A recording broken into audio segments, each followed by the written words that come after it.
much as brief as possible, some opening remarks, and then I want to have a conversation with you. We need to have this conversation. We need to have this dialogue. America is hurting today. Michigan is hurting today. The automotive industry is hurting. We've got big problems and we've got big challenges.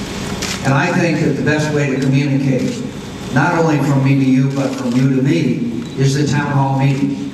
I've asked Senator Obama to join me in town hall meetings all over this nation. And by the way, that was modeled on the lines of an agreement that my beloved Barry Goldwater from Arizona made with Jack Kennedy back before the '64 election, when unfortunately the tragedy of Dallas intervened. They were going to fly around the country, go to major cities and have town hall meetings. I regret that Senator Obama has chosen not to come here with me and stand on this stage with you or anywhere in America. By the way, when he was first asked, he said he would go anywhere, anytime. But anyway, so he's not here today, because I'd like for you to ask him questions and hear from you as well.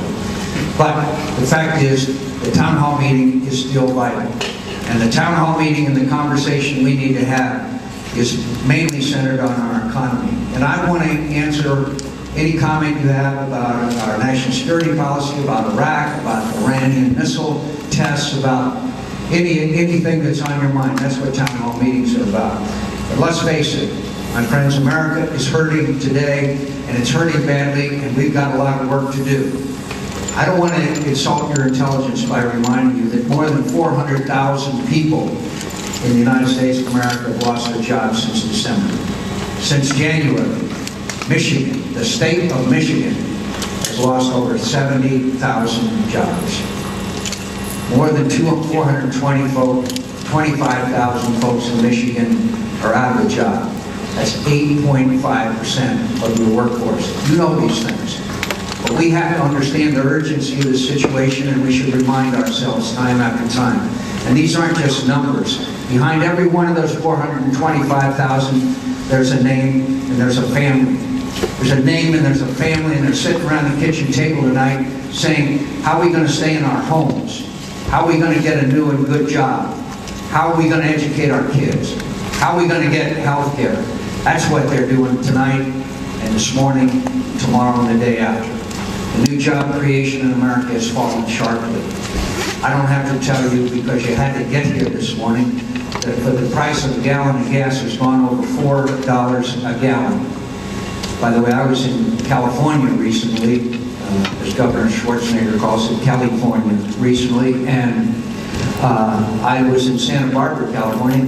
The price of a gallon of gas was over $5 a barrel. And I'd like to look you in the eye and tell you that the price of oil is going to come down if we do nothing. My friends, we got to do something. We got to do a lot of things. I have a plan to get this economy growing again, create more and better jobs, and get America moving again. We've got to reform government. We've got to keep tax rates low. We've got to bring tax relief to families. We're going to have to achieve energy security, and we're going to have to ensure affordable health care. That sounds like a large menu. Right now, we are gridlocked in our nation's capital. We are gridlocked. We're doing nothing except fight with one another. I don't know if you saw it or not, but yesterday there was an approval rating of Congress of 9%. 9% approval rating. If there's anyone here in that 9%, I'd like you to raise your hand. The fact is that we're working in a partisan fashion and trying to harm one another rather than help America. My friends, I'll begin and end my comments to you with this statement. My whole life has been spent in putting my country first. I will put my country first, and we'll fix these problems, and all of us together will restore our economy, and we'll move forward for a better and greater America and opportunities for every single American in this country. I promise you that.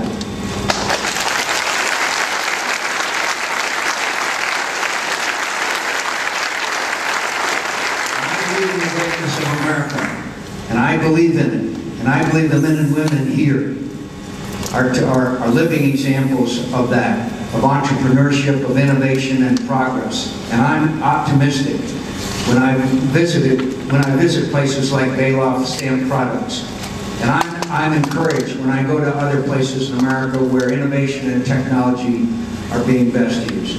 So So let me just remind you of what you know.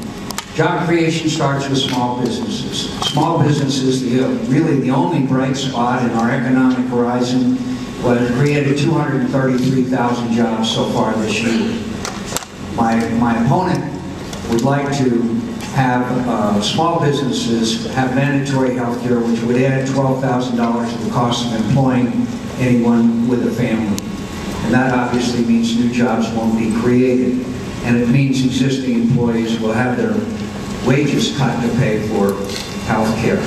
The last thing we need in an economic downturn, my friends, is increasing your taxes. Senator Obama wants to raise capital gains tax. He wants to raise small business taxes. He wants to raise estate taxes. He wants to raise a broad variety of taxes. And my friends, I just want to establish one fundamental fact with you. If you want a candidate, if you want a president of the United States that's going to raise your taxes, I'm not your candidate. I'm not your candidate. Senator Obama is. I just want to make that very clear. So I'll help you make up your mind if you are undecided at this moment, if you are in favor of tax increases.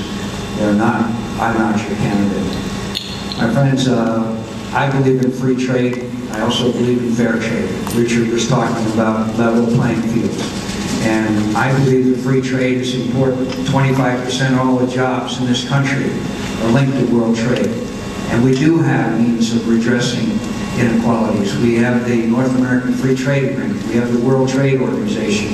And I will be very active to make sure that there are not abuses of intellectual property, if there's not abuses of trade, and I will be very active. But I also have to look you straight in the eye and tell you that I do believe in free trade, because I think that isolationism and protectionism has not worked in the past, and I don't think it would work in the future.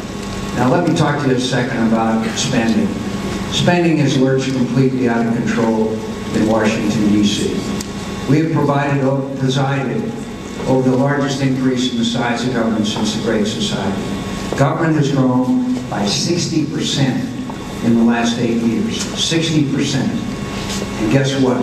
We let spending get completely out of control. We accumulated massive deficits, and we're now, every time we need to borrow some money, we borrow it from China. And my friends, we can't do that. We cannot do that. And that is a great failure of Congress and the administration, because the president didn't veto these bills. My friends, spending is out of control. We spent $3 million of your tax dollars to study the DNA of bears in Montana. Now, I don't know if that was a criminal issue or a paternity issue, but the fact is, you can't do it. You can't do it. You know, Ronald Reagan used to say, I've quoted him several times, I've stolen a number of his lines, but one of them was, he'd say, Congress spends money like a drunken sailor, only I never knew a sailor, drunk or sober, with the imagination of Congress. And that's kind of a cute line, and I use it all the time. Well, I use it so much that a long time ago I got an email from a guy, and it said, as a former drunken sailor, I resent being compared to members of Congress. Now you can't blame the guy. You can't blame him. But it's serious stuff. It's serious stuff. It's we passed a $300 billion pork laden farm bill with subsidies for all kinds of things. You know, in that farm bill, it was $93 million in tax breaks for thoroughbred racehorses. I'm sure that might have pleased any thoroughbred racehorse owners in this group here. You know, we spent $15 million of your money for asparagus growers, and the list goes on and on. And I oppose that farm bill, and I oppose the ethanol subsidies because I think they distort the market. My opponent supported it.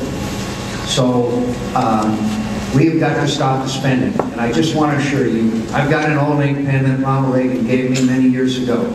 I'll take that pen, and every single pork barrel laden bill that comes across my desk, I will veto it. I will make them famous. You will know their names. We will stop the out-of-control spending in our nation's capital. You can count on me.